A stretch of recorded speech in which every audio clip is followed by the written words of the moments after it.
Hello friends, मैं पुरुषोत्तम कुमार और आप देख रहे हैं पीके मैथ्स क्लास पर। करीब 10 दिन आपको वीडियो नहीं मिला, लेकिन आज से फिर आपको कंटिन्यू वीडियो मिलते रहें, तो आप इस चैनल पर बने रहें और वीडियो पूरा देखिए एक एक क्वेश्चन को। तो आइए हम शुरू करते हैं क्वेश्चन नंबर 1 से। एक समचतुर्भुज की भुजाओं का योग 100 सेंटीमीटर है और इसका एक विकर्ण 40 सेंटीमीटर है, तो समचतुर्भुज का क्षेत्रफल क्या है। पहले तो ये जानेंगे कि समचतुर्भुज का क्षेत्रफल निकालना है। तो समचतुर्भुज का मतलब होता है चारों भुजा बराबर। सम मतलब बराबर, चतुर मतलब चार। तो समचतुर्भुज मतलब चारों भुजा बराबर होते हैं इसके, है ना। तो क्वेश्चन में दिया हुआ कि भुजाओं का योग 100 सेंटीमीटर है। तो भुजाओं का योग मतलब उसका परिमाप दिया हुआ, तो पूरा 100 सेंटीमीटर है। इसका मतलब कितना कितना होगा, 25-25 होगा, 25-25 सेंटीमीटर होगा। और क्वेश्चन में कह रहा है कि इसका एक विकर्ण 40 है। इसका एक विकर्ण जो है 40 सेंटीमीटर है। तो विकर्ण का भी एक प्रॉपर्टीज होता है कि जो समचतुर्भुज के विकर्ण होते हैं, दो विकर्ण होंगे तो दोनों विकर्ण अगर एक दूसरे को काटते हैं तो बराबर बराबर काटते हैं।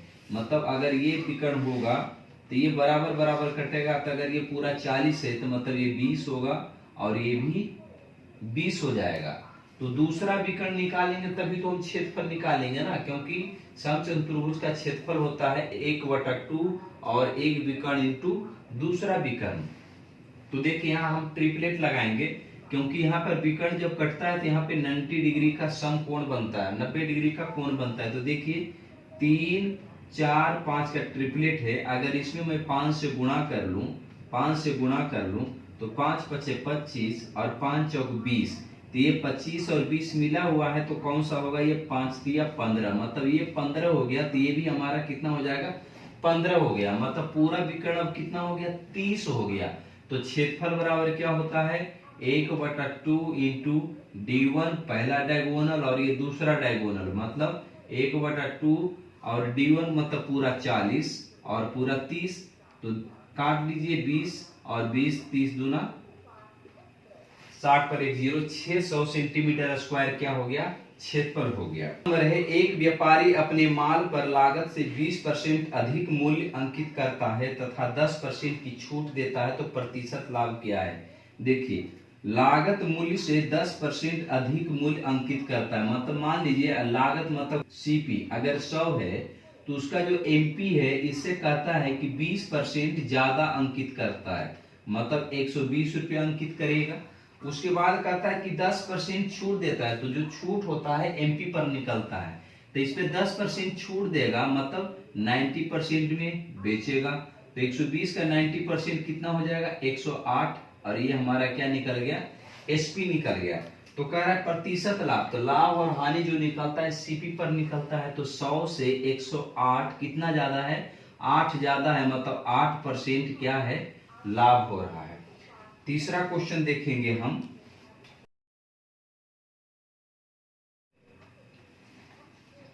एक रेलगाड़ी 10 किलोमीटर, 20 किलोमीटर और 20 किलोमीटर की दूरी क्रमशः 60, 20 और 90 किलोमीटर प्रति घंटा से तय करती है। रेलगाड़ी की औसत गति लगभग पूछ रहा है। मान लीजिए पहला रेलगाड़ी, दूसरा रेलगाड़ी और ये तीसरा रेलगाड़ी। तो ये दूरी जो दिया है 10, 20 और ये 20 सभी किलोमीटर में है, और चाल जो दिया है 50, 60 और 90। तो अगर मैं यहां से समय निकाल लूं तो समय बराबर दूरी बटे चाल हो जाएगा, 0 से 0 और 20 तिया 60, 0 से 0, मतलब समय जो हमारा आ गया 1/5 और 1/3/9। कुल समय अगर निकाल लें हम तो 5 तिया 15 और 15 नमा कितना हो जाएगा, या 45 एलसीएम हो जाएगा। तो हो जाएगा 9 + 15 + 10, तो 15 9 24, 24 और 10 34/45 हमारा क्या निकल गया, ये टाइम निकल गया। तो औसत चाल बराबर क्या होता है, कुल दूरी बटे कुल समय। औसत चाल बराबर कुल दूरी बटे कुल समय। तक कुल दूरी कितना, 10, 20 और 20, तो 50 हो जाएगा। और कुल समय यहाँ हो गया 34/45, तो 45 ऊपर गुणा हो जाएगा। अब क्या करेंगे, काटेंगे, 17 दूनी 34 और ये हो जाएगा 25। तो यहाँ पर हो जाएगा 4 2 6, मतलब 25 लिखेंगे, और 4 2 6 के आधा 3, तो 4 दूनी 8 और 3 11 हो जाएगा। अब बटे में 17 भागा देंगे, 17 छक 102, 17 119, 17 छक 2 102 हो जाएगा, बच जाएगा 10, फिर 17 छक 2, मतलब लगभग 66 के ऑप्शन में देखेंगे ऑप्शन डी सही है। नेक्स्ट क्वेश्चन देखेंगे हम 4 नंबर। 4 नंबर में उस संख्या को ज्ञात करें जो 200 और 300 को ठीक ठीक विभाजित कर दे। तो ये तो अभी ऑप्शन से कर लेंगे, 40 है, 40 25 200 हो जाता है, लेकिन 300 40 से नहीं कटता। 30 300 को काटेगा लेकिन 200 को नहीं काटेगा। 20 जो है सी ऑप्शन में 200 को भी काट देगा और 300 भी काट देगा। 5 नंबर का देखिए, 5 नंबर में कह रहा है कि x बराबर 3 में बिंदु 4 6 का प्रतिबिंब क्या बनेगा। 4 और 6 का कह रहा है प्रतिबिंब। देखिए बहुत आसान है, इसके आपको दो तरीका सिखाता हूं। पहला तो विदाउट ऑप्शन वाला सिखाते हैं। देखिए ऐसे जब क्वेश्चन रहेगा तो सबसे पहले ध्यान दीजिए, जो x बराबर बिंदु दिया रहेगा या y बराबर बिंदु दिया रहे, कुछ भी दिया रहे, अगर x बराबर दिया है तो उसको डबल कर दो, है ना, उसको डबल कर दो और x वाला को घटा दो, y को कुछ नहीं करना है। फिर से जब x बराबर दिया रहे तो उसको डबल कर दो और उसी में x वाले को माइनस कर दो, हटा दो, y को कुछ नहीं करना, वही प्रतिबिंब हो जाएगा। अगर y बराबर दिया रहेगा तो फिर y बराबर जो भी दिया रहेगा उसको डबल करो और इसमें से y वाला को माइनस करना, लेकिन x वाले को कुछ करने का मतलब जो x और y का जो मान दिया रहेगा बराबर में, उसी को डबल करके घटा देना है उसमें, है ना। अगर x रहेगा तो y को चेंज नहीं करना, अगर y का दिया रहेगा तो x को चेंज नहीं करना है। तो इस क्वेश्चन में x बराबर दिया हुआ है तो इसका डबल करेंगे तो 3 दूना 6 और 6 में 4 घट जाएगा, 6 में 4 घट जाएगा तो क्या जाएगा 2, 6 में से 4 गया 2 और आपको हो गया 2,6, क्योंकि y में कुछ करना नहीं चेंज, तो इसका प्रतिबिंब क्या बन गया 2,6। अगर आप ये चीज तरीके भूल जाते हैं तो आपको ऑप्शन से करने के लिए सिखाते हैं। देखिए ऑप्शन ए में क्या दिया है 2,6, बी में दिया है -2, -6 और सी में दिया है 1,4 और डी में दिया है -4 -6। देखिए यहाँ x बराबर 3 है, मतलब आपको x का मान 3 लाना है। तो यहाँ पर मध्य बिंदु का आप तरीका लगा सकते कि मान लीजिए मध्य बिंदु का कंडीशन है ना। तो देखिए 4 है और 4 + 2 करेंगे, क्योंकि मध्य बिंदु का फॉर्मूला क्या होता है x1 + x2/2, x1 + x2/2, ये मध्य बिंदु का फॉर्मूला होता है। तो 4 एक पहले वाले को x, दूसरे वाले को y, तो 4 + 2 6 और 6 के आधा 3, तो हमारा देखिए x बराबर 3 निकल गया। तो यहाँ से आप बना सकते हैं। बाकी में करेंगे तो माइनस आ जाएगा, देखिए 4 में से 2 जाएगा तो 2, है ना, 2/2 करेंगे तो 1, यहाँ तो 1 आ नहीं रहा है। तो आप ऑप्शन से इस तरीके से बना सकते हैं और नहीं तो फिर आप डबल करके उसमें से घटा करके बना सकते हैं। नेक्स्ट क्वेश्चन देखेंगे हम 6 नंबर। 6 नंबर है, एक कार्य को समाप्त करने में अंकित बालाजी और चंदू द्वारा मिलकर लिए जाने वाले समय के बराबर समय लेता है। अंकित और बालाजी एक साथ मिलकर कार्य को 10 दिन में पूरा कर सकते हैं। चंदू अकेला इस कार्य को 15 दिन में कर सकता है, तो बालाजी अकेले कितने दिन में करेंगे। देखिए क्वेश्चन में कह रहा है चंदू, अंकित और बालाजी 10 दिन में, अंकित और बालाजी मिलकर के 10 दिन में और चंदू अकेले 15 दिन में। चंदू को हम सी से लिख रहे हैं 15 दिन में। इसका अगर हम टोटल काम निकाल लें तो हमारा टोटल काम निकल जाएगा 30, तो 10 या 30 और 15 दूना 30 निकल गया हमारा। अब आगे क्वेश्चन में कह रहा था कि अंकित जो है बालाजी और चंदू द्वारा मिलकर लिए जाने वाले समय के बराबर समय लेता है। मतलब अंकित जो है बालाजी और चंदू जो समय लेता है उसके बराबर समय लेता है ना, उसके बराबर समय लेता है। तो मान लीजिए कि अगर एक एक समय ले रहा है ये एक एक, तो अनुपात भी तो कार्यक्षमता का उतना ही आ जाएगा, है ना। अगर दो दो ये पूरा दो ले रहा है तो ये निकालेंगे तो रेशियो में तो कार्यक्षमता तो बराबर ही आ जाएगा। तो डायरेक्ट आप क्या करिए कि ए का वैल्यू यहाँ पुट कर दीजिए, तो ए बराबर बी प्लस सी, है ना। इस चीज जो कंडीशन दिया हुआ यही मेन चीज है ना। तो ए बराबर बी प्लस सी, तो यहाँ अगर ए का मान रख देते हैं बी प्लस सी, अगर इसको रिप्लेस करके इसको वैल्यू पुट कर देते हैं तो बी प्लस सी और प्लस बी हो जाएगा, मतलब 2b प्लस सी हो जाएगा, है ना। यहां मैं लिख रहा हूं 2b प्लस सी और इधर c, तो 2b प्लस सी यहाँ कितना हो गया 3 और c कितना है 2। अब बताइए कि ये 2b प्लस सी मिलकर के 3 है और c 2 है, तो अगर यहाँ 2 पुट कर दें तो ये कितना बचेगा 1 बचेगा, मतलब 2b बराबर 1 आएगा, तो b की क्षमता कितना आएगा हाफ आएगा। और यहाँ टोटल काम कितना है 30, तो 30 काम को करने में चंदू द्वारा लिया गया समय, तो यहाँ पर चंदू का समय मान लेते हैं t, तो b का क्षमता कितना निकला हाफ, तो टोटल समय कितना निकल जाएगा 60 दिन। टोटल समय 60 दिन। बहुत अच्छा क्वेश्चन था, है ना। नेक्स्ट क्वेश्चन देखेंगे 7 नंबर। 7 नंबर क्वेश्चन आपको सिंप्लीफिकेशन से है 144 divided by 40 minus 37 minus 25 minus 1 divided by 7 into 4 bar bracket small bracket करली और स्क्वायर ब्रैकेट। तो सबसे पहले हम बार ब्रैकेट का यूज करेंगे, रेखा कोष्ठ का, तो यहाँ गुना है तो 7 चौक 28, ये 28 हो गया। अब इसमें भाग लगाएंगे तो 28 चौक कितना होता है वर्ग उत्तर से 112, तो ये 4 आ गया और 25 में 4 गया तो 21, फिर माइनस है तो इसमें 21, यहाँ क्या 21 आ गया, 21 माइनस होगा तो 7 में से गया 6 और 3 में से 2 जाएगा 1, 16 आ गया। यहाँ 40 है ना, क्वेश्चन में 40 है, तो 40 में फिर 16 माइनस हो जाएगा तो कितना बच जाएगा 24, और फिर 24 से हम भाग देंगे 144 में तो कितना आंसर आ जाएगा 6। तो इस प्रकार से हमारा आंसर 6 ऑप्शन डी सही है। 8 नंबर क्वेश्चन देखेंगे। उस वर्ग का क्षेत्रफल क्या होगा जो 16 पाई परिधि वाले वृत्त के अंतः स्थित है। देखिए इसमें वर्ग का क्षेत्रफल पूछा है, लेकिन जो वर्ग है वृत्त के अंदर है। ये वर्ग जो है वृत्त के अंदर है, अंतः मतलब अंदर होता है ना। ये तो वृत्त जैसा लग भी नहीं रहा है, वर्ग जैसा।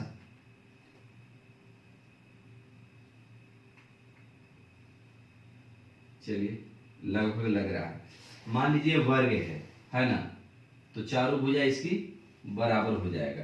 तो यहां ध्यान देंगे कि जो वर्ग अगर वृत्त के अंदर वर्ग है तो केंद्र कहां पर होगा, तो जो इसका विकर्ण होगा, किसका विकर्ण, तो वर्ग का विकर्ण जहां पर कटेगा वहीं पर वृत्त का क्या होता है केंद्र होता है ना, वृत्त का केंद्र होता है। तो क्वेश्चन में दिया है कि इसका परिधि जो है 16 पाई है, तो परिधि बराबर हम जानते हैं पाई डी या 2 पाई आर होता है ना। तो डी बराबर ही तो 2r, ये भी आर, तो r प्लस आर मतलब 2r, और 2r को हम डायमीटर बोलते हैं। तो पाई डी बराबर 16 पाई, तो पाई से पाई खत्म हो जाएगा, मतलब डायमीटर कितना आ गया 16 आ गया। अब ये जो डायमीटर 16 आया तो ये वर्ग के लिए क्या है विकर्ण है, ये वर्ग के लिए क्या है विकर्ण है। तो यहाँ ध्यान देंगे कि वर्ग का विकर्ण है, तो अगर रेशियो में देखेंगे या वर्ग का विकर्ण दे रहे तो क्षेत्रफल बराबर लगा दीजिए या विकर्ण बराबर फॉर्मूला लगा दीजिए क्या √2 इंटू भुजा, √2 इंटू भुजा, और हमें भुजा निकालना है ना। हमें क्या निकालना है भुजा निकालना है। तो विकर्ण है 16, तो 16 बाई √2, 16 बाई √2। तो आपको जो है यार क्या करना है, रेशियो से भी आपको बता देते हैं। तो भुजा निकल गया तो क्षेत्रफल बराबर क्या होता है भुजा का स्क्वायर, तो क्या हो जाएगा 16 का स्क्वायर 256 और √2 का स्क्वायर 2, तो 2 से काट लेंगे इसको हम, तो 2 कितना हो जाएगा, 2 एकम 2 4 2 16, मतलब 128। 128 ऑप्शन बी में है। अब इसको रेशियो से कैसे बनाते वो देख लेते हैं। हमारा डायमीटर तो 16 निकल गया है ना। अगर मान लीजिए वर्ग को भुजा तो बराबर होता है, मान लीजिए कि अनुपात में 1 है और ये भी अनुपात में 1 है, तो ये अनुपात में कितना होगा, √2, क्योंकि अब विकर्ण है ना, पाइथागोरस लगाएंगे तो ये अनुपात में कितना निकलेगा, √2।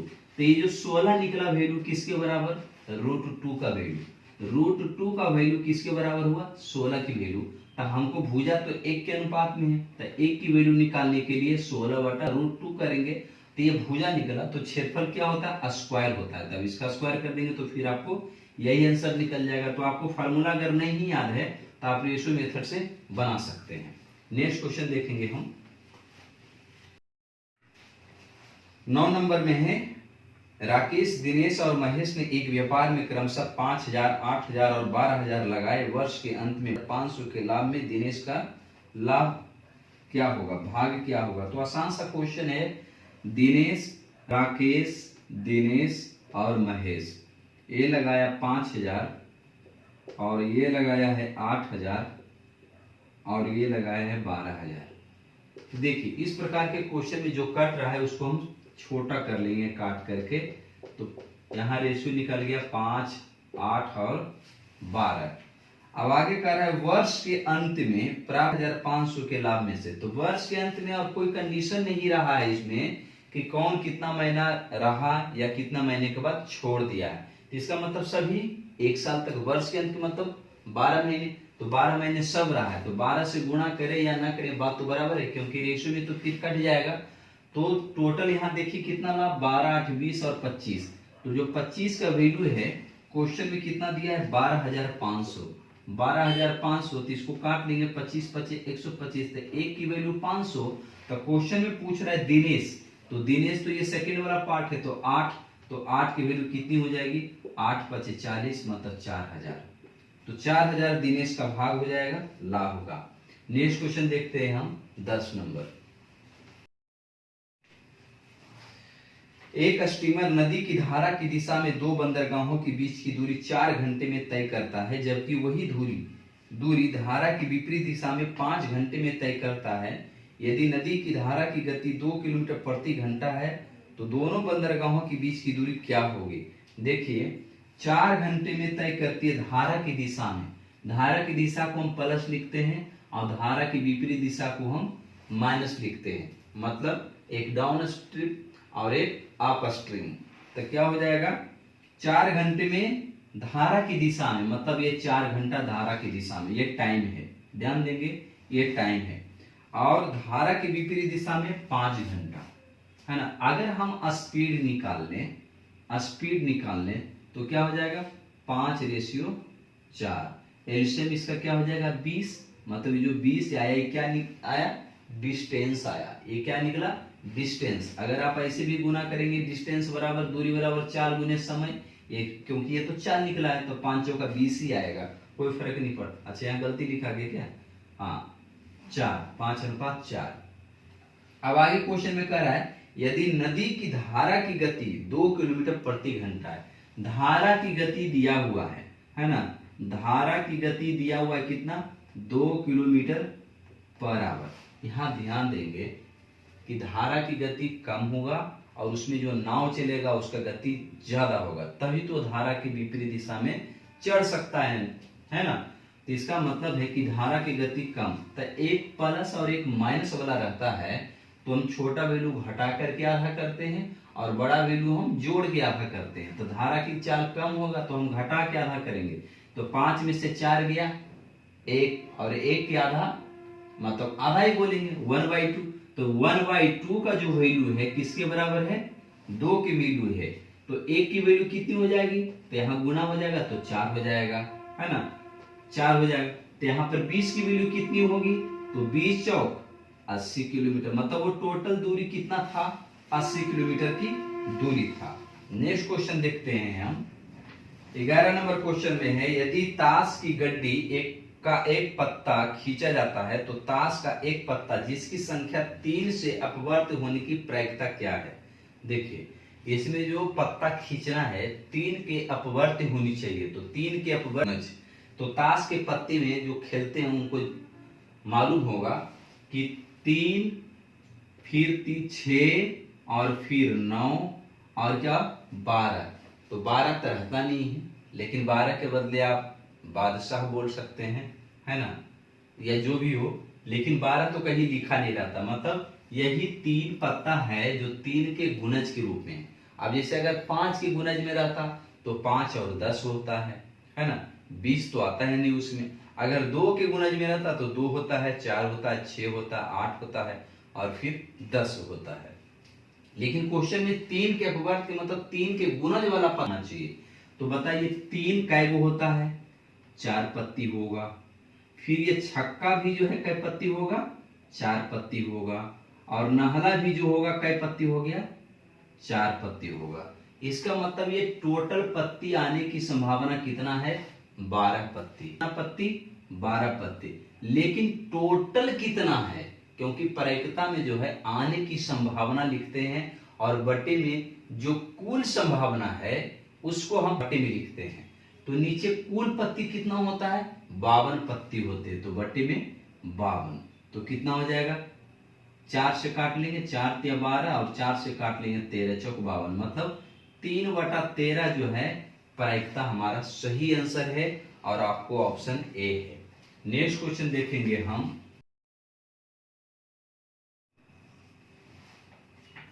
12 नंबर में क्वेश्चन जो है 1/, बहुत आसान सा क्वेश्चन है, थोड़ा लिख लेते हैं आपको समझने के लिए।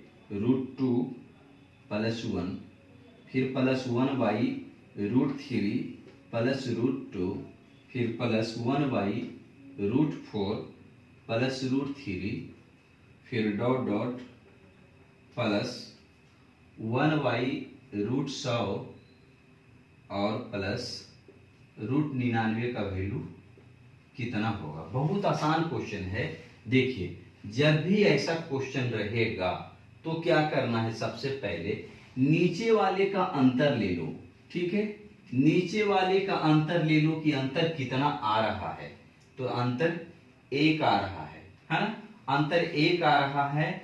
तो हमें क्या करना है, क्योंकि ये प्लस वाला कंडीशन है ना, तो हम उल्टा कर देंगे।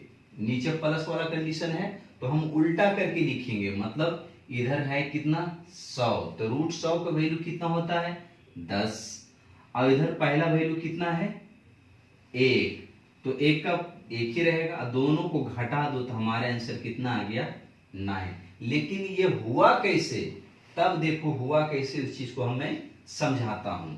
देखो इसको परमेयीकरण करो तो नीचे जो प्लस है ऊपर माइनस हो जाएगा, तो √2 - 1, अब बटे में तो ये तो रहेगा ही √2 + 1, है ना, और फिर ये माइनस वाला चीज नीचे आएगा ना, तो √2 और फिर -1, तो यहाँ देखो a + b × a - b, तो a² - b², तो √2 के स्क्वायर 2 और 2 - 1 का मतलब 1। आगे भी अगर करेंगे आप तो यही चीज आएगा, √3 - √2 और बटे में √3 + √2 और गुणा √3 - √2, तो यहाँ भी वही चीज आएगा, √3 + √2 a + b a - b, तो 3 - 2, √3 का स्क्वायर 3, √2 का स्क्वायर 2, तो 3 में से 2 गया 1। तो उसी तरह से आप लास्ट में करेंगे √100 - √99, तो 100 का स्क्वायर मान लीजिए, √100 का स्क्वायर मान लीजिए कि 100 है, तो 100 - 99 तो 1 ही हो जाएगा। अब यहाँ देखिए क्या होगा, ये √2 - 1 और यहाँ पे √3 और ये वाला √3, तो आगे भी √3 कैंसिल हो जाएगा, है ना। तो उसी तरह से लास्ट वाला जब निकालेंगे तो यहाँ पर होगा √100 - √99 और बटे में तो 1 ही आएगा, क्योंकि सब जगह 1 आ रहा है तो यहाँ भी 1 ही आएगा। तो यहाँ ध्यान दीजिए, मान लीजिए इसके पहले वाला कितना लिखल होगा, लगातार चल रहा है 3 2 फिर है 4 5, है ना, 5 6 2 1 फिर 3 2 फिर है 4 5, इसी तरह से अगर बढ़ते जा रहा है तो अगला टर्म ये वाला कट जाएगा, फिर ये वाला टर्म इससे आगे वाला कटेगा, तो तो यहाँ पर √100 बच गया और यहाँ पर -1 बच गया। तो √100 का मतलब 10 और 10 में से 1 जाएगा तो 9।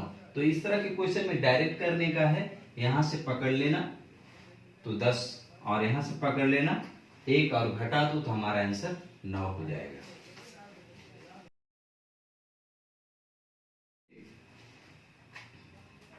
एक बड़े तरबूज का वजन 20 किलो है, वह इसके भार का 96% पानी है। यदि इसे धूप में रख दिया जाए तो इसका भार पानी वाष्पीकृत हो जाए तो भार का 95% पानी रह जाए तो इसका घटा हुआ भार कितना है। देखो बहुत आसान सा क्वेश्चन है। तरबूज का भार 20 केजी है, ठीक है, इसमें 96% पानी है।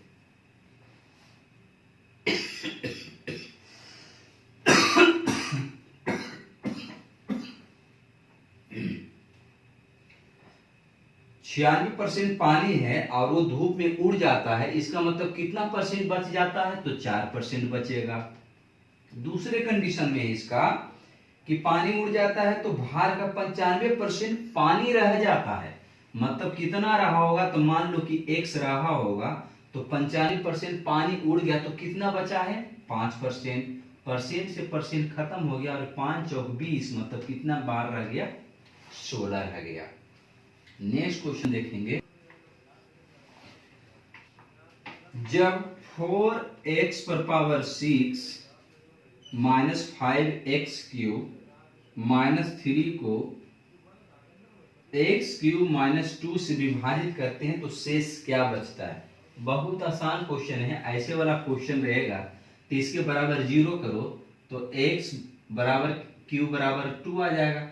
अब यहां से इसको लिख सकते हैं 4x³ का होल स्क्वायर माइनस 5x³ रहने दो तो यहाँ हो जाएगा 4 और x³ का वैल्यू कितना 2 और फिर यहाँ पे आ जाएगा 2 तो 2 का स्क्वायर कितना हो जाएगा 4 फिर माइनस 5 गुने 2 माइनस 3 तो 4 चौक 16 और 5 दूनी 10 और 3 13 मतलब माइनस 13 मतलब कितना हो जाएगा 3 आंसर हमारा। तो शेष फल कितना बचेगा 3, ऑप्शन सी सही है। नेक्स्ट क्वेश्चन देखेंगे 15 में है एक कक्षा के छात्रों की औसत आयु 38 वर्ष है। इनमें से लड़कियों की औसत आयु 42 वर्ष है तथा लड़कों की औसत आयु 33 वर्ष है। यदि लड़कियों की संख्या 25 हो तो लड़कों की संख्या क्या है। इसमें इस क्वेश्चन में एलिगेशन लग जाएगा बॉयज और गर्ल।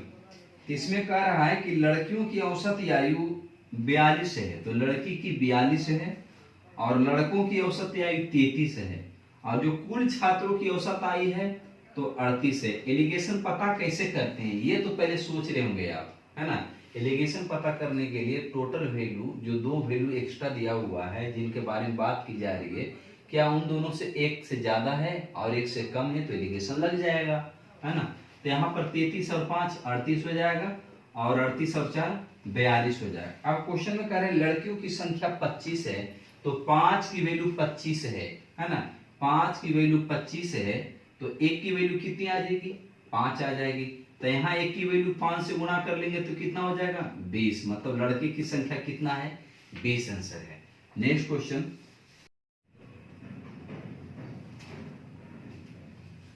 16 में है यदि अल्फा तथा बीटा के समीकरण x² प्लस x माइनस 1 है, x² प्लस x माइनस 1 बराबर 0 के मूल हैं तो वह समीकरण क्या है जिनके मूल अल्फा पर 5 और बीटा पर पावर 5। तो अल्फा और बीटा 2 मूल है लेकिन इसके पावर अल्फा पर पावर 5 और बीटा पर पावर 5 है तो हमें भी पावर 5 के रूप में पहले लाने की कोशिश करेंगे। तो इसको हम ऐसे लिख सकते हैं x² बराबर 1 माइनस x, है ना। अब इसको हम दोनों तरफ पहले 4 लाएंगे तो x² पर पावर अगर हम 2 लगा दें तो 1 माइनस x पर पावर भी 2 लगाना पड़ेगा। तो x पर पावर 4 बराबर 1 माइनस 2x प्लस b² के मतलब x², ठीक है। अब यहां से क्या करते हैं x पर पावर 4 बराबर 1 माइनस 2x और x² के यहां से वैल्यू पुट कर लेते हैं क्या 1 माइनस x। तो हमारा क्या हो जाएगा, x पर पावर 4 बराबर 1 प्लस 1 2 माइनस एक्स कितना हो जाएगा -3x, 2 माइनस 3x। अब पावर 5 अगर मैं बना लेते हैं तो पावर 5 बनाने के लिए x से गुणा करना पड़ेगा दोनों तरफ, ठीक है। तो x पर पावर 5 और इधर हो जाएगा 2x माइनस 3x स्क्वायर, ठीक है। फिर से अगर हम 3x स्क्वायर, तो फिर से अगर हम x स्क्वायर की वैल्यू पुट कर दें तो 2x minus 3 into 1 minus x, मतलब हो जाएगा 2x माइनस 3 और फिर माइनस 3x, है ना। फिर माइनस हो जाएगा, माइनस माइनस प्लस हो जाएगा प्लस 3x, मतलब यहां पर हो जाएगा x पर पावर 5 बराबर, x पर पावर 5 बराबर 3 और 2 5, मतलब 5x माइनस 3। x पर पावर 5 बराबर 5x माइनस 3। इसका मतलब अब यहां से कुछ नहीं करना है, अल्फा पावर 5 और बीटा पर पावर 5 है तो यही वाला चीज इसमें रख दो, मतलब अल्फा पर पावर 5 बराबर हो जाएगा 5 अल्फा माइनस 3 और बीटा पर पावर 5 बराबर हो जाएगा बीटा 5 बीटा और -3, है ना। इस क्वेश्चन पे तो लग रहा है कि बोर्ड भी छोटा पड़ जा रहा है। हाँ, तो अब यहां तक हो गया। अब क्या करेंगे हम, समीकरण। तो जब मूल दिया रहता है तो उसका जो समीकरण होता है, तो इसका एक द्विघात समीकरण में फॉर्मूला होता है कि जब दो मूल दिया रहता है तो उसका समीकरण जो होता है एक्स स्क्वायर माइनस मूलों का योगफल इंटू एक्स और प्लस अल्फा इंटू बीटा, ये समीकरण होता है। तो समीकरण को आपको याद रखना तो पड़ेगा, है ना। तो देखिए अब यहां से हम फार्मूला लगाएंगे कि एक्स स्क्वायर माइनस, चलिए इधर हम मिटा लेते हैं, अगर किन्हीं को स्क्रीनशॉट लेना है तो ले लीजिए, हम मिटाएंगे। देखिए x square minus alpha plus beta, तो यहां है अल्फा पर पावर 5 बीटा पर power 5 minus x square minus plus into x और प्लस अल्फा इंटू बीटा, मतलब अल्फा पर पावर 5 इंटू बीटा पर पावर 5। तो एक्स स्क्वायर माइनस, अब अल्फा पर पावर 5 बराबर कितना है, तो 5 अल्फा माइनस 3 प्लस बीटा पर पावर 5 निकला 5 बीटा माइनस 3, और इस पे हम लिखेंगे इंटू एक्स प्लस, इसको लिख सकते हैं अल्फा इंटू बीटा पर पावर 5, क्योंकि गुणा सकते हैं। तो यहां पर क्या हो जाएगा, एक्स स्क्वायर माइनस 5 अल्फा और 5 बीटा, तो हम एक साथ लिख लेते हैं, एक लाइन और बढ़ा देते हैं समझने के लिए, है ना। तो 5 अल्फा प्लस 5 बीटा, फिर उसी तरह से इसको मैं अगर -3 और -3 लिखें तो क्या हो जाएगा, -6 हो जाएगा। अब इसी में से अगर हम 5 कॉमन ले लेते हैं तो कोई फर्क नहीं पड़ेगा, तो 5 कॉमन ले लेंगे इसमें से, अल्फा प्लस बीटा 5 कॉमन ले लेते हैं, और यहाँ पे हो जाएगा इंटू एक्स और प्लस अल्फा इंटू बीटा। अब यहाँ देखिए अल्फा प्लस बीटा बराबर होता है -b/a और अल्फा इंटू बीटा बराबर होता है c/a। तो जो इसके कोएफिशिएंट आता है एक्स स्क्वायर में उसको a बोलते हैं, x के साथ में जो कोएफिशिएंट आता है उसको हम b बोलते हैं, और जिसमें कुछ भी नहीं रहता केवल नंबर रहता है उसको हम कांस्टेंट बोलते हैं, c बोलते हैं। तो देखिए अल्फा प्लस बीटा, तो अल्फा प्लस बीटा बराबर होता है -b/a, तो -b मतलब -1/1 करेंगे तो -1 ही आएगा, और अल्फा इंटू बीटा बराबर c/a, तो c मतलब -1/1 करेंगे तो भी -1 ही आएगा। तो ये चीज हमेशा याद रखिए कि अल्फा प्लस बीटा बराबर क्या होता है और अल्फा इंटू बीटा बराबर क्या होता है। तो क्या हो जाएगा आपको क्वेश्चन में, एक्स स्क्वायर माइनस और ये 5 इंटू अल्फा प्लस बीटा, तो अल्फा प्लस बीटा बराबर -1 आ गया, और फिर -6 और इंटू एक्स और प्लस अल्फा इंटू बीटा पर पावर 5 भूल गए डालना, तो -1 तो -1 पर पावर 5, तो क्या हो जाएगा एक्स स्क्वायर माइनस, और यहाँ हो जाएगा -5 और -6 तो -11, और -11 पहले से माइनस है तो क्या हो जाएगा +11x, और प्लस हो जाएगा यहाँ पर देंगे माइनस पर पावर और नंबर तो माइनस ही होगा, तो प्लस माइनस फिर क्या हो जाएगा माइनस। मतलब हमारा जो समीकरण निकला है x² + 11x-1, आपको ऑप्शन ए में सही है। तो ये क्वेश्चन थोड़ा जो है कॉम्पिटिटिव क्वेश्चन है, कॉम्प्लेक्स क्वेश्चन है, तो इसको आप बार बार बनाएं तभी आपको इस क्वेश्चन को आएगा। नेक्स्ट क्वेश्चन देखेंगे हम 17।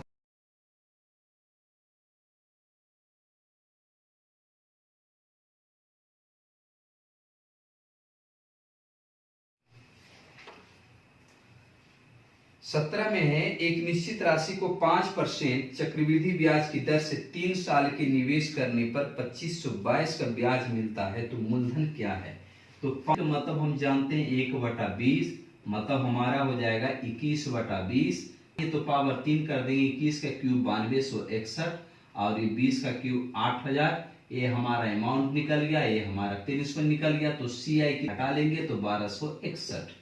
क्वेश्चन में दिया हुआ है कि ब्याज जो है 2522 मिलता है, मतलब 1261 की वैल्यू 2522 दिया हुआ है, तो ये कट जाएगा कितना बार में, 2 बार में कट जाएगा, है ना।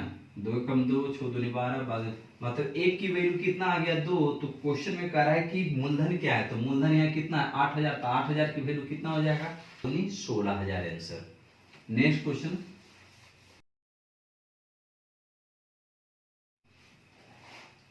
18 में है यदि कोई व्यक्ति 8 किलो की दर से कुछ सेब खरीदकर 12 रुपए किलो की दर से सेब बेचता है तो 216 लाभ प्राप्त होता है, तो सेब की मात्रा क्या है। मान लो कि 1 किलो की हम बात करते हैं, है ना। तो पहले 8 पर खरीदा और कितना पर बेचा 12 पर बेचा, एसपी कितना 12 पर बेचा, तो उसको लाभ यहाँ कितना हो रहा है 4 की लाभ, और ये 4 की वैल्यू क्वेश्चन में दिया हुआ है 216, तो 4 × 25 = 4 × 4 = 16, मतलब उसका वजन कितना था 54। हमने 1 पर बनाया है ना, इसलिए आसान है क्वेश्चन बनाना। 19 नंबर क्वेश्चन देख लेंगे यहीं पर। 50 किलोमीटर प्रति घंटा से चलती हुई एक कार के आगे एक बस 30 किलोमीटर प्रति घंटा से चल रही है ना। ये यहाँ पर क्या है कार है और कार के आगे एक बस है, कार के आगे बस है और कार की स्पीड दिया हुआ है 50 की स्पीड है और बस की स्पीड 30 की स्पीड है। हाँ, कार को बस को पकड़ने में 15 मिनट टाइम लगता है। अगर इसको पकड़ने में टाइम कितना लगता है 15 मिनट की टाइम लगता है, तो करा दोनों के बीच की कितनी दूरी है। तो देखो पहले तो ये देखना हमें चल रहा है तो सापेक्ष चाल की बात होगा, तो 50 और 30 का अंतर कितना हो जाएगा 20, है ना 20, तो दूरी बराबर होता है चाल इंटू समय। तो चाल तो हमारा सापेक्ष चाल 20 निकल गया और समय कितना दे रहे 15 मिनट, तो 15 मिनट के मतलब अगर इसको आप घंटा बदल देंगे तो 15 मिनट का मतलब 1/4 घंटा या 15/60 लिखो, बात तो बराबर है। 20 या 60 और 3 × 5 = 15, मतलब कितना आ गया 5 किलोमीटर जो है उसके बीच की दूरी है। नेक्स्ट क्वेश्चन देखेंगे हम। 20 नंबर में एक समतल मैदान में 27 मीटर ऊपर बिंदु से एक टावर के शीर्ष के एलिवेशन का कोण 30 डिग्री है। यदि टावर की ऊंचाई 100 मीटर है तो P बिंदु की टावर के शीर्ष से दूरी क्या होगी। एक समतल मैदान से, मान लो यह समतल मैदान से है ना 27 मीटर ऊपर बिंदु P है, मान लो ये 27 मीटर ऊपर बिंदु P है, यहाँ पर P बिंदु और ये कितना है 27 मीटर है। तो आगे कह रहा है P से एक टावर के शीर्ष का उन्नयन कोण 30 डिग्री है, एलिवेशन कोण 30 डिग्री। मान लो कि इधर एक टावर है, तो ये टावर का जो शीर्ष से जो इसका एंगल बन रहा है ये कितना है 30 डिग्री है, ये एंगल कितना है 30 डिग्री है। और कह रहा है यदि टावर की ऊंचाई 100 मीटर है, ये टावर की ऊंचाई पूरा यहां से यहां तक कितना है ये 100 मीटर है, ये 100 मीटर है, तब कह रहा है कि P की टावर की शीर्ष से कितनी दूरी है। मतलब ये जो टावर है, ये टावर का जो टॉप है ये वाला, ये यहां से ये कितनी दूरी, ये मतलब हमें ये वाली दूरी निकालना है। तो देखो बहुत आसान है, पहले तो ये जान लो कि ये 27 है, तो ये भी 27 हो जाएगा। तो बाकी का कितना बच जाएगा, 10 में से 7 गया 3 और 9 में से 2 जाएगा 7, मतलब ये बचा हुआ पार्ट कितना निकला है, 73 निकला है। रेशियो की हम बात कर लेते हैं कि जब 30 डिग्री है, 30 डिग्री है तो ये 2 हो जाएगा, है ना, और ये 1 हो जाएगा रेशियो में, और ये √3 हो जाएगा। तो हमें जब ये वाला डिस्टेंस पूछा है तो 1 की वैल्यू 73 के बराबर है, तो ये 2 की वैल्यू कितनी हो जाएगी, 2 की वैल्यू 73 गुना 2 कर लो, 3 दूना 6 और 7 दूनी 14, मतलब 146 मीटर की ये दूरी हो जाएगा। अगर क्वेश्चन में मान लो कि ये जो दिया हुआ है ना, ये कुछ भी दिया हुआ जो है, इससे ये कितनी दूरी पर टावर है, तो हमें ये √3 की वैल्यू निकालना होता। तो 1 की वैल्यू 73 था, तो √3 की वैल्यू कितना होता, तो 73√3 हो जाता हमारा आंसर, है ना। लेकिन क्वेश्चन पूछा है आपको कि ये दोनों के टॉप के बीच की दूरी क्या है, इसका टॉप और इसका टॉप, कि ये बीच में कितना डिस्टेंस है। तो बहुत आसान सा क्वेश्चन था। नेक्स्ट क्वेश्चन देखेंगे हम। यदि कर्मचारियों की 3 श्रेणियों को 1, 2, 3 के अनुपात में बांटता है, 1:2:3, और कह रहा है उन्हें 5%, 10% और 15% की वृद्धि मिले तो उनके बीच के वेतन का अनुपात। तो बहुत आसान क्वेश्चन है। जब 5% वृद्धि हुआ तो 105 से गुणा कर लो सीधा, है ना। फिर कह रहा है कि इसमें 10% की वृद्धि है तो 110 से गुणा कर लो सीधा, परसेंट है तो रेशियो में तो कट ही जाएगा। बहुत आसान क्वेश्चन है, बन जाएगा, काट पीट खाली करना है ना। इसको मैं छोड़ता हूं। 22 नंबर,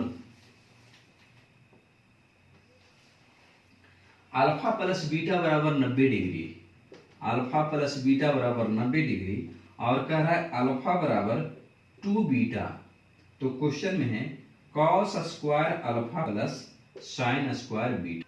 पहले तो ये ध्यान दो, खुद से दिमाग लगा लो कि अल्फा बराबर 2 बीटा है, तो अगर बीटा की वैल्यू अगर हम 30 रखते हैं तो 30 दूना 60 और 60, और सोचो ऐसे डायरेक्ट कैसे रख दिया, 45 रखोगे तो 45 दूना 90, तो डायरेक्ट यहीं पर हो जाएगा। और फिर जब अल्फा जुटेगा तो 90 से तो ज्यादा हो जाएगा ना। इस प्रकार जो है आप 30 ही रख सकते हैं। तो यहाँ पर क्या हो जाएगा, है ना, अल्फा प्लस बीटा। अगर आप रेशियो से भी बनाओगे ना तो वही चीज आने वाला है। मान लो रेशियो से बनाते हो तो अल्फा रेशियो बीटा बराबर क्या हो जाएगा, 2:1 हो जाएगा। तो 2 + 1 मतलब 90। तो 3 की वैल्यू 90 तो 1 की वैल्यू 30, है ना। 3 की वैल्यू 90 तो 1 की वैल्यू 30 और 2 की वैल्यू 60, मतलब अल्फा की वैल्यू 60 हो रहा है और बीटा की वैल्यू 30 हो रहा है। समझ में आ रहा है ना क्वेश्चन को रेशियो से, है ना। तो अल्फा की वैल्यू 30 आ गया, सॉरी बीटा की वैल्यू 30 आ गया, तो अल्फा की वैल्यू यहां पर अगर करोगे तो 3 की वैल्यू 90 तो 1 की वैल्यू 30, 1 की वैल्यू 30 आ गया, तो ये 2 की वैल्यू कितना, अल्फा बराबर 60 आ गया और बीटा बराबर 30 डिग्री आ गया। तो यहाँ अल्फा बराबर है तो कॉस स्क्वायर अल्फा 60 डिग्री, तो 60 डिग्री की वैल्यू कितना होता है कॉस में, 1/2, मतलब 1/2 का square plus sine square beta, तो बीटा बराबर कितना है 30 डिग्री, तो साइन स्क्वायर बीटा भी 1/2 होता है ना।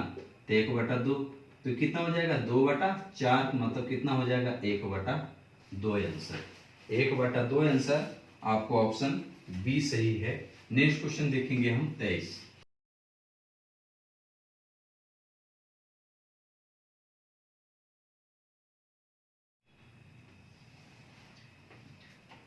राधा का विवाह 6 वर्ष पहले हुआ, आज उसकी आयु उसके विवाह के समय की आयु से 1.1/4 गुना है। यदि उसके पुत्र की आयु उसकी आयु की 1/10 गुनी है तो 5 वर्ष बाद उसके पुत्र की आयु क्या होगी। बहुत बढ़िया क्वेश्चन है, समझिए।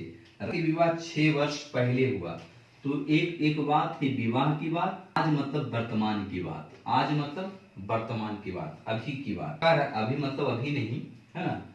तो कह रहा है कि उसके विवाह के समय की आयु से 1.1/4, तो 1.1/4 के मतलब क्या लिखेंगे 5/4, है ना, 5/4। तो उसके विवाह की समय के आयु से, तो विवाह की आयु से मतलब विवाह के समय 4, तो इसका अब हो जाएगा 5। लेकिन ये कह रहा है 6 वर्ष पहले हुआ, है ना। तो 6 वर्ष पहले, तो दोनों में 6 से पहले गुणा कर लो, तो क्या हो जाएगा 6 × 4 = 24 और 6 × 5 = 30। अब आगे क्वेश्चन में है कि उसके पुत्र की आयु उसके आयु की 1/10 है। तो अगर पुत्र की आयु निकालने की बात करेंगे, पुत्र की आयु, तो 30 का 1/10 के मतलब कितना हो जाएगा, 3 वर्ष। 3 वर्ष पुत्र की आयु, तो कह रहा है कि 5 वर्ष के बाद उसका उम्र क्या होगा, तो 3 + 5 मतलब कितना, 8 वर्ष। तो पुत्र की आयु 5 वर्ष के बाद उसका कितना उम्र होगा, 8 साल हो जाएगा। नेक्स्ट क्वेश्चन देखेंगे हम। जो विकर्ण 10 सेंटीमीटर हो तो दूसरा विकर्ण कितना होगा। देखिए पहला ही क्वेश्चन था जो समचतुर्भुज पर हो गया है, फिर भी क्वेश्चन रिपीट है तो एक बार देख लीजिए। कह रहा है 13 सेंटीमीटर भुजा वाले, 13 सेंटीमीटर भुजा है और समचतुर्भुज का एक विकर्ण 10 है। तो मान लो कि ये वाला विकर्ण 10 है, तो हम जान हो गया, और यहाँ पर 90 डिग्री का कोण बनता है। ट्रिपलेट याद करो, 5 12 13, तो ये 12 हो गया, तो ये भी 12, तो 12 12 24, ये पूरा 10 था तो हमने 5 5 में बांट दिया था। दूसरा विकर्ण कितना हो जाएगा, 24। जब विकर्ण बताते हैं तो दोनों को जोड़ जोड़ करके हमें बताना होता है। नेक्स्ट क्वेश्चन देखेंगे 25 नंबर।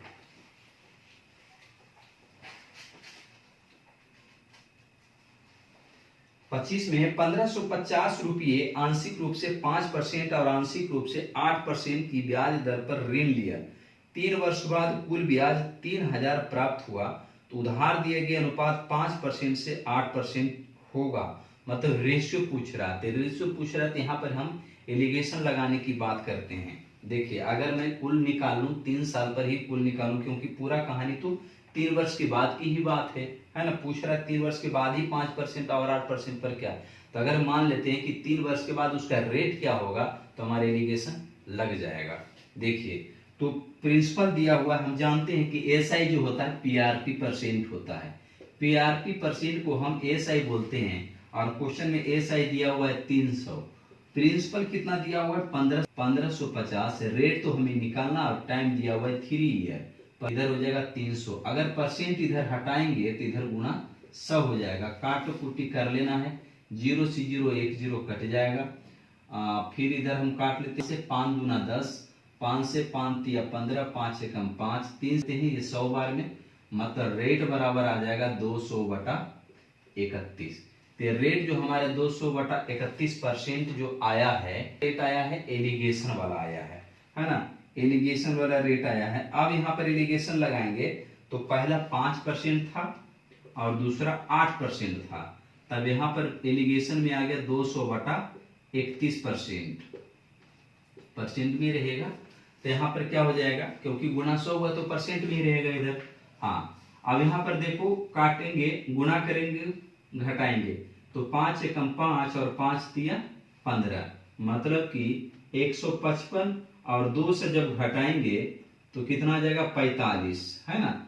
तो 45/31 इधर भी लिखाएगा और 45/31 इधर भी लिखाएगा, तो 31 से 30 तो कट जाएगा, तो उसको लिखने की जरूरत नहीं है। तो यहां से गुना करो, 8 से कम 8, 8 तिया 24, मतलब 248, और 248 में 200 घटाएंगे तो 48 ही आएगा, मतलब 48। अगर इसको हम काट लेते हैं 3 से, तो 15 तिया 45 और 3 से 16 तिया 48, मतलब 16:15। 16:15 हमारा करेक्ट ऑप्शन डी है। नेक्स्ट क्वेश्चन देखेंगे।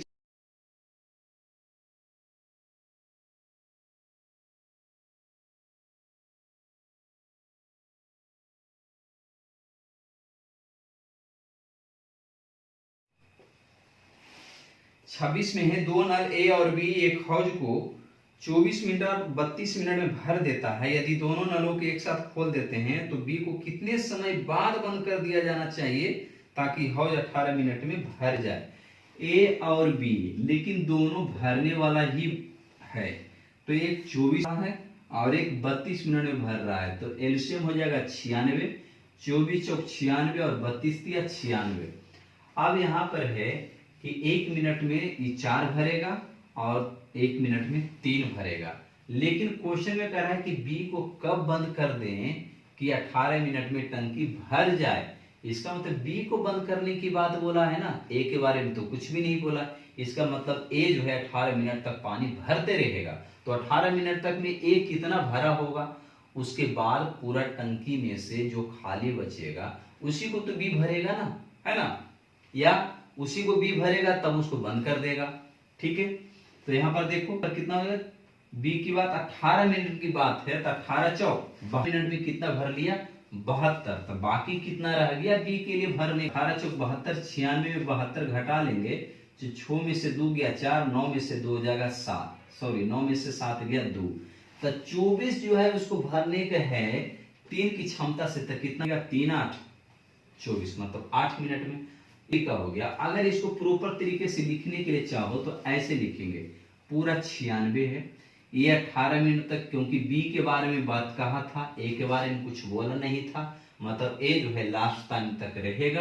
तो 4 क्षमता लगा करके 18 मिनट में, लेकिन ये कब तक है ना, कब बंद कर देना चाहिए, इसका मतलब हुआ कि कितना देर तक कुछ चला, है ना, कब बंद कर देना चाहिए मतलब कितना देर तक चला।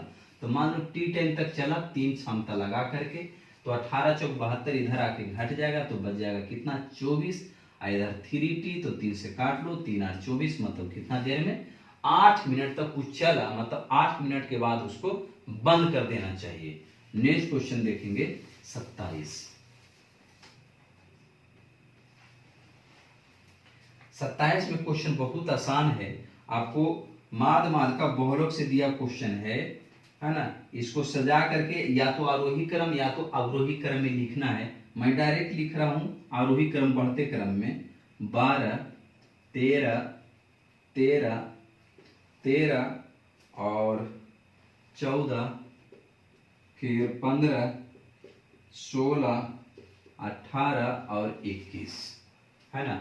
अब यहां से पहले का रहा है रेंज, तो रेंज को हम क्या बोलते हैं, सबसे बड़ा वैल्यू और सबसे छोटा वैल्यू। तो 12 और 21 का अंतर कितना हो जाएगा 9, तो हमारा रेंज कितना आ गया 9 आ गया। उसके बाद कह रहा है बहुलक, तो जो सबसे ज्यादा बार आता है, तो 13 जो है सबसे ज्यादा बार आया है 3 बार, इसका मतलब ये बहुलक हो गया कितना 13। उसके बाद क्वेश्चन दिया हुआ है माध्यिका, तो माध्यिका जो है सबसे पहले गिन लेंगे क्या है, 1 2 3 4 5 6 7 8 9, 9 है तो 4 4 निकाल दो, तो इधर से 4 निकल गया और इधर से 4 निकल गया, बीच में बेचारा कौन बच गया 14, तो हमारा ये 14 क्या निकल गया माध्यिका निकल गया, है ना, ये हमारा माध्यिका निकल गया। नेक्स्ट क्वेश्चन देखेंगे हम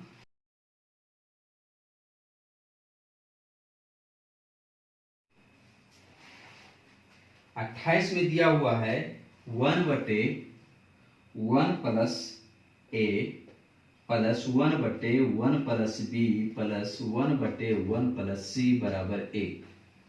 तो कह रहा है a/1 plus a plus b/1 plus b plus c/1 plus c बराबर क्या होगा। तो देखिए यहाँ पर हम सिमेट्री का रूल लगाएंगे, यदि a बराबर b बराबर c कुछ भी हो तो हमको 1 के बराबर आना चाहिए, है ना। a बराबर b बराबर c के वैल्यू हम कितना रखते हैं, अगर 1 रखते हैं तो 1/2 1/2 1/2 मतलब 3/2 आ जाएगा, तो यहाँ पर तो 1 आना चाहिए, तो हुआ नहीं हमारा।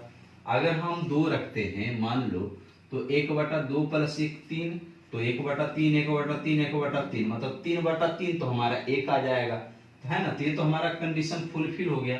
तो अब यहाँ से ही 2 का वैल्यू पुट कर लो, तो 2/3 2/3 मतलब 6/3, तो 6/3 के मतलब 3 दूना 6, मतलब हमारा आंसर 2 होगा। इसमें आ गया होगा, है ना।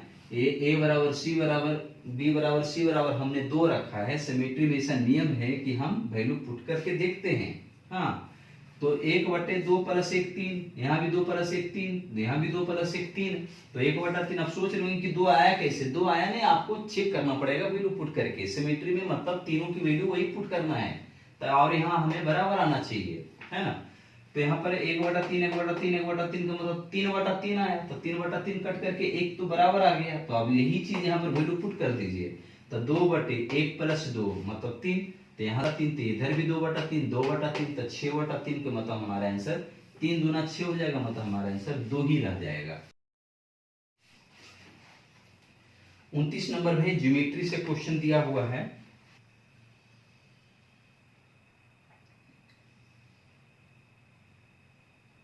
ये सेंटर O है और ये जीवा है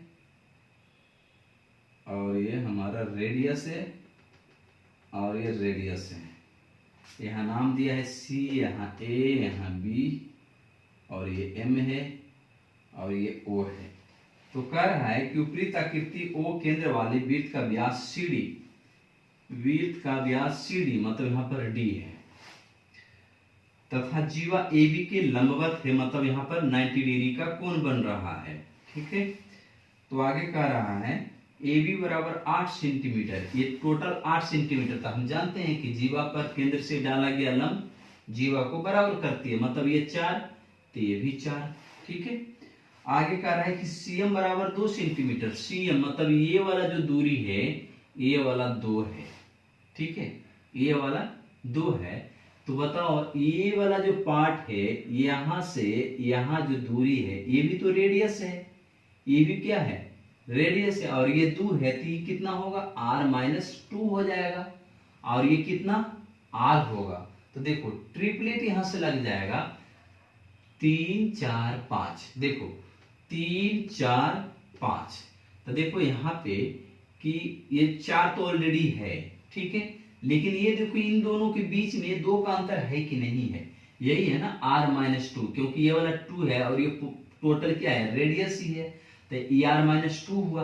तो 5 और 3 में देखो तो 2 का अंतर है कि नहीं, यहाँ भी तो 2 ही का अंतर है रेडियस में। यहाँ 5 और 3 में कितना, मतलब ये रेडियस है ना, और इसमें ये r-2 है, तो इन दोनों के बीच में कितना है 2 ही का अंतर है। तो ट्रिपलेट डायरेक्ट लग गया 3 4 5, मतलब हमारा रेडियस कितना आ गया 5 सेंटीमीटर रेडियस। अगर आपको फॉर्मूले से चलना है तो क्या करना पड़ेगा आपको, ये तो ट्रिपलेट से डायरेक्ट आ गया है ना, लेकिन अगर आप सोचेंगे तो आपको पाइथागोरस लगाना पड़ेगा।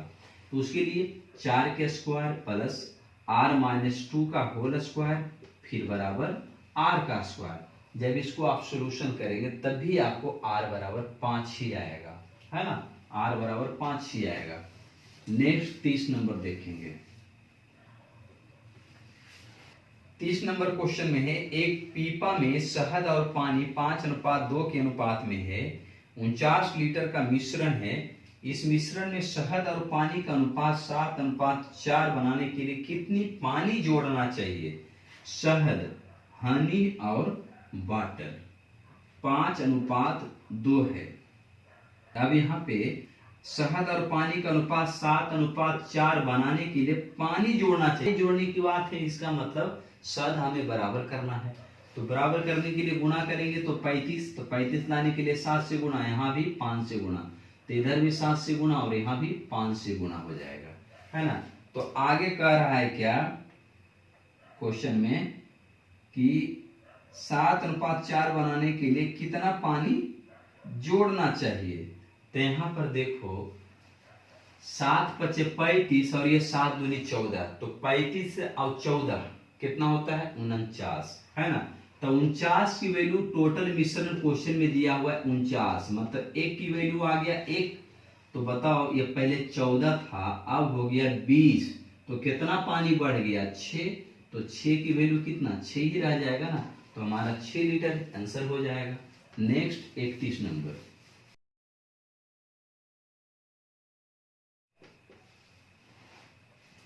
31 में है 1 cos theta plus 1 sin theta, 1 cos theta plus 1 sin theta, 1 sin theta का महत्तम मान क्या होगा। तो देखो एक चीज ध्यान रखो आप कि a cos theta plus b cos theta का महत्तम और न्यूनतम मान का महत्तम मान और न्यूनतम मान क्या होता है, तो कुछ भी नहीं होता है, √a² प्लस b², और ये √a² प्लस b², बशर्ते कि न्यूनतम मान वाले माइनस होता है और महत्तम मान वाले प्लस में होता है, माइनस में नहीं प्लस में होता है। तो यहाँ आप देख लीजिए कि खाली cos थीटा sin थीटा है तो मतलब 1 है, कुछ नहीं तो कोफिशिएंट में 1 है, और 1 का स्क्वायर प्लस 1 का स्क्वायर मतलब 2, और 2 वर्गमूल निकालेंगे तो क्या हो जाएगा √2, मतलब हमारा महत्तम मान क्या हो जाएगा √2 आंसर हो जाएगा। 32 में बहुत आसान क्वेश्चन दिया हुआ है, पहली 5 अभाज्य संख्या का योग, तो 2 3 5 7 11 13 17 19 होता है, उसको आप का आंसर हो जाएगा। 33 नंबर देखते हैं। 33 नंबर में है, दो संख्याओं का योगफल और गुणनफल 5 और 6 है, तदनुसार उनके वर्गों के व्युत्क्रम का योगफल क्या होगा। देखो, अगर इसको आप डायरेक्ट बनाना चाहते हो तो बहुत आसान तरीका है, ध्यान से देखना। योगफल और गुणनफल, योगफल और गुणनफल, तो योगफल दिया हुआ है 5 और गुणनफल दिया हुआ है 6, ठीक है। लेकिन क्वेश्चन जो पूछ रहा है वैसे ही होनी चाहिए इस टाइप के क्वेश्चन बनाने का, कि उनके वर्गों के व्युत्क्रम का योगफल, तब ऐसे क्वेश्चन बनाएंगे, ठीक है। तो पहले क्या करना, 5 का स्क्वायर तो क्या हो जाएगा 25, 6 का स्क्वायर तो क्या हो जाएगा 36, इसको बटे में करके लिखो 25/36, ठीक है, 25/36।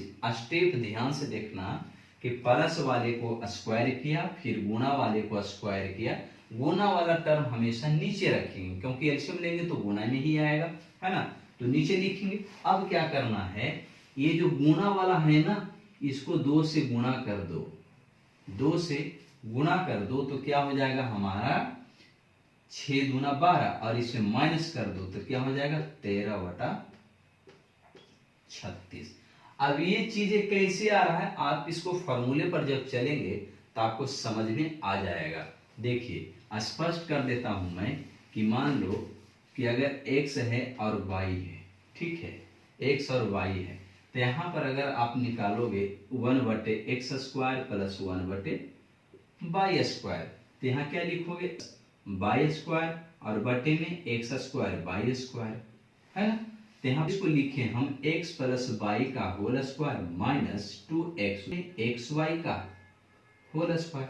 अब आपको चीजें समझ में आ रहा होगा, क्योंकि योगफल था उसको मैंने स्क्वायर किया, फिर जो गुणा वाला टर्म था वो दिया हुआ था उसका मैंने स्क्वायर किया और बटे में लिख दिया, और जो गुणा वाला टर्म था उसमें हम दुगुना से गुणा करके क्या कर दिए घटा दिए।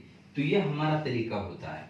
दूसरी तरीके है, आप ऐसे भी सोच सकते हैं, जैसे कि योगफल दिया था 6, है ना, कितना योगफल दिया था 5 और गुणनफल दिया था 6, तो 6 लाने के लिए हम सोचेंगे कि 3 गुना 2 करेंगे, और 3 और 2 5 हो जाता है, और वर्गों के व्युत्क्रम है तो ऐसे भी कर सकते हैं, 1/3 के स्क्वायर 9 और 1/2 के स्क्वायर 1/4, 4 13, 13 बटा कितना 9 चौक 36। आप इस तरह भी बना सकते हैं। तो आदत प्रैक्टिस उस पर ही आपको बनाने में मजा आएगा। 34 नंबर देखते हैं क्वेश्चन। चीनी के दाम 10% गिर गए हैं, पहले की बढ़ी हुई कीमत पर 18 क्विंटल चीनी खरीदी जाने वाली उस व्यक्ति उसी धनराशि से अब कितने क्विंटल चीनी खरीदी जा सकती है। 10% गिर गया मतलब 90%, तो 90% की जो वैल्यू है 18 के बराबर है, मतलब 9 दूनी 18, तो 10% की जो वैल्यू है 2 के बराबर है, तो 100 बनाने के लिए 10 से गुणा, तो इधर भी 10 से गुणा, मतलब कितना 20 आंसर, है ना। बहुत आसान सा क्वेश्चन था। 35 नंबर देखते हैं क्वेश्चन में। 35 नंबर 35 में है 899 से भाग देने पर शेष 63 प्राप्त होता है, यदि उस संख्या को 29 से भाग दे।